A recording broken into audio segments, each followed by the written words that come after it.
नमस्ते and welcome to my channel. आज हम बात करेंगे स्टॉक मार्केट में कौन कौन से स्कैम होते हैं और उनसे हम अपने आप को कैसे बचा सकते हैं। उससे पहले अगर आपको कंटेंट अच्छा लग रहा है तो please support my channel, subscribe, like और शेयर करके। स्टॉक मार्केट एक अट्रैक्टिव इन्वेस्टमेंट ऑप्शन है बहुत सारे लोगों के लिए। वेल्थ क्रिएशन और हाई रिटर्न के लिए लोग अक्सर स्टॉक मार्केट में इन्वेस्ट करते हैं। लोगों का स्टॉक मार्केट में पार्टिसिपेशन बढ़ने के साथ साथ स्कैम्स और फ्रॉड की एक्टिविटी भी बढ़ गई है। इन स्कैम्स के कारण लोग अपना पैसा गंवा देते हैं, जिससे स्टॉक मार्केट की रेपुटेशन का लोगों पर यह असर होता है कि वे फिर कभी स्टॉक मार्केट में दोबारा निवेश करने की नहीं सोचते। तो चलिए बात करेंगे कौन कौन से स्कैम्स शेयर मार्केट में होते हैं। पोंजी स्कैम ये एक तरह की इन्वेस्टमेंट स्कीम है जो एक इटालियन बोर्न ठग के नाम पर है, जिसका नाम था चार्ल्स पोंजी, जिसने 20th सेंचुरी में बहुत बड़ा इन्वेस्टमेंट फ्रॉड किया था। पोंजी स्कैम में ऑपरेटर हाई रिटर्न का वादा करते हैं within short duration at no risk. इस स्कैम में रिटर्न किसी भी प्रकार की बिजनेस एक्टिविटी से जनरेट नहीं किया जाता, बल्कि नए इन्वेस्टर से पैसे लेकर अर्लियर इन्वेस्टर को उसी में से ही प्रॉफिट के रूप में पैसे दे दिए जाते हैं, जिससे ज़्यादा से ज़्यादा लोग ये सोचते हैं कि उनको हाई रिटर्न मिल रहा है और वो स्कैम से जुड़ते चले जाते हैं। पोंजी स्कीम के कुछ रेड फ्लैग्स हैं जो आप इमेज में देख सकते हैं, जिनमें unregistered investment, unregistered sellers, high return with no risk जैसे शामिल हैं। पोंजी स्कीम्स की पहचान कैसे करें? Point number 1, promise of high return. इस स्कैम में लोगों को हाई और कंसिस्टेंट रिटर्न का लालच देकर फंसाया जाता है। Number 2, lack of transparency. लोगों को ये नहीं बताया जाता कि हाई और कंसिस्टेंट रिटर्न कहां और कैसे जनरेट किया जाता है। Point number 3, pyramid like structure. ये स्कैम इस तरह डिजाइन किया जाता है कि जब तक नए लोग इस स्कैम का हिस्सा नहीं बनेंगे तब तक अर्ली इन्वेस्टर को हाई रिटर्न नहीं मिलेगा, जिससे लोग एक दूसरे को फंसाने का काम करते हैं क्योंकि उनको अपने प्रॉफिट से मतलब होता है। Point number 4, illusion of legitimacy. इस स्कैम के ऑपरेटर खुद को ट्रस्टवर्दी और सक्सेसफुल दिखाने के लिए फेक न्यूज या सोशल कॉन्टैक्ट्स का यूज करते हैं और लोगों को दिखाता है कि उनका इन्वेस्ट किया गया पैसा उनके पास सेफ है। Point number 5, limited withdrawal. इस स्कैम के अकॉर्डिंग आपको पैसा निकालने के लिए रेस्ट्रिक्शन लगी होती है। पंप एंड डंप स्कैम ये एक तरह का फ्रॉड इन्वेस्टमेंट होता है जिसमें आर्टिफिशियली स्टॉक प्राइस को बढ़ाया जाता है और पीक प्राइस पर सेल करके प्रॉफिट कमाया जाता है।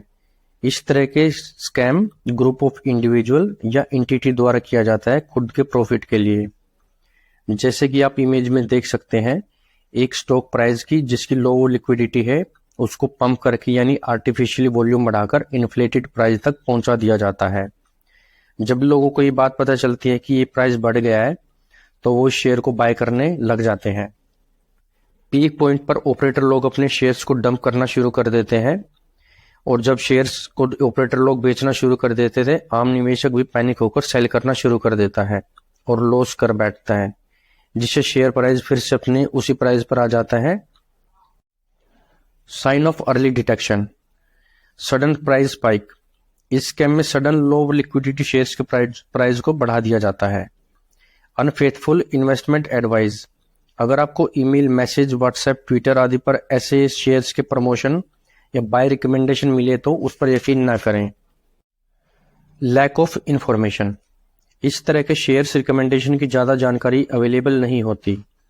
कंपनी का बिजनेस रेवेन्यू या फ्यूचर फोरकास्ट क्या है उसके बारे में भी पता नहीं होता। Less trading volume. Low trading volume होने की वजह से इस तरह के शेयर्स को इजीली मैनिपुलेट किया जा सकता है। रिसेंटली बॉलीवुड एक्टर हर्षद वारसी, उनकी वाइफ और कई अन्य लोगों पर सेबी ने बैन लगा दिया है क्योंकि इन सब ने मिलकर यूट्यूब के द्वारा साधना ब्रॉडकास्ट शेयर को बाय करने के लिए रिकमेंड किया था और झूठे सपने दिखाकर लोगों को पंप एंड डंप के द्वारा लूट लिया। इनसाइडर ट्रेडिंग ये एक इलीगल प्रैक्टिस होती है जिसमें operator unpublished price sensitive information like dividend, profit, merger, new project etcetera को यूज करके उस कंपनी के शेयर्स में ट्रेड लेकर पैसे कमाते हैं। इनमें नॉर्मली शेयर्स की बाय सेलिंग या ऑप्शन ट्रेडिंग शामिल होती है। पास्ट में भी दिग्गज इन्वेस्टर राकेश झुनझुनवाला जी पर इनसाइडर ट्रेडिंग करने और सेबी से सेटलमेंट करने की न्यूज आ चुकी है। उन्होंने एक कंपनी की प्राइस सेंसिटिव इंफॉर्मेशन जो पब्लिकली अवेलेबल नहीं थी उसके द्वारा बहुत प्रॉफिट कमाया था। How insider trading scam works.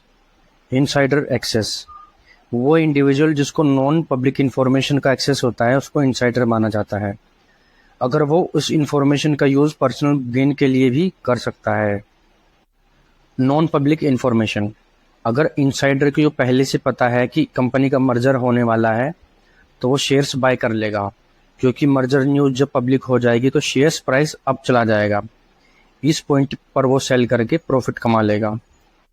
Profit realisation, insider को अगर पता है कि कंपनी प्रॉफिट ग्रो है ईयर ऑन ईयर और क्वार्टर तो वो बाय करके प्रॉफिट कमा लेगा। इनसाइडर ट्रेडिंग पनिशेबल है under section 15G of SEBI act 1992। Insider के ऊपर 3 टाइम्स ऑफ प्रॉफिट का जुर्माना भी लगाया जा सकता है। नेक्स्ट आता है बॉयलर रूम स्कैम। ये एक तरह का इन्वेस्टमेंट फ्रॉड है जिसमें एग्रेसिव सेल्स पर्सन कुछ टैक्टिक्स यूज करके लोगों को ज्यादा रिटर्न का लालच देकर रिस्की स्टॉक में फंसा देते हैं। How this scam operate. Point number 1, unfaithful contact.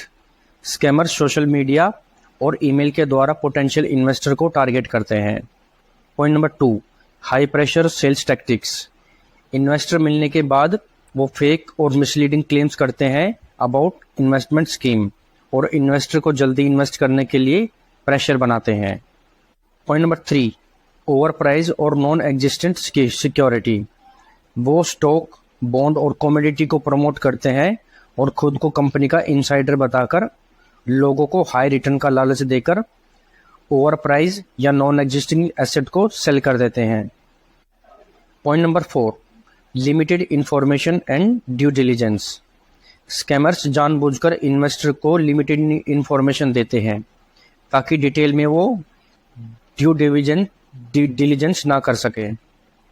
Point number 5, fake credential and companies. Scammers खुद को एक ट्रस्टवर्दी ब्रोकर, फाइनेंशियल एडवाइजर बताते हैं और फेक वेबसाइट या फेक रिव्यू से खुद को रेप्यूटेड ऑर्गेनाइजेशन बताते हैं। How to protect yourself from this boiler room scam. Be sceptical of untrustworthy investment offers. कोई भी इन्वेस्टमेंट जिसमें आपको इमीडिएट इन्वेस्ट करने के लिए कहा जाए उससे दूर रहें। Verify credential and research the company. Invest करने से पहले किसी भी एसेट क्लास से कंपनी को डिटेल में रिसर्च और कंपनी के क्रेडेंशियल को वेरीफाई करें। Avoid high pressure sale tactics. अगर आपके ऊपर ज़्यादा दबाव बनाकर इन्वेस्टमेंट करने की बात कही जाए तो उस स्कीम से दूर रहें। Conduct due diligence. कंपनी के प्रमोटर, मैनेजमेंट और आदि ट्रैक रिकॉर्ड को चेक करें। अगर इस तरह की इंफॉर्मेशन नहीं है तो उस स्कीम से दूर रहें। अगर आपको वीडियो कंटेंट अच्छे लग रहे हैं तो please support my channel by like, share, comment and subscribe. मिलते हैं अगली वीडियो में। Thanks for watching.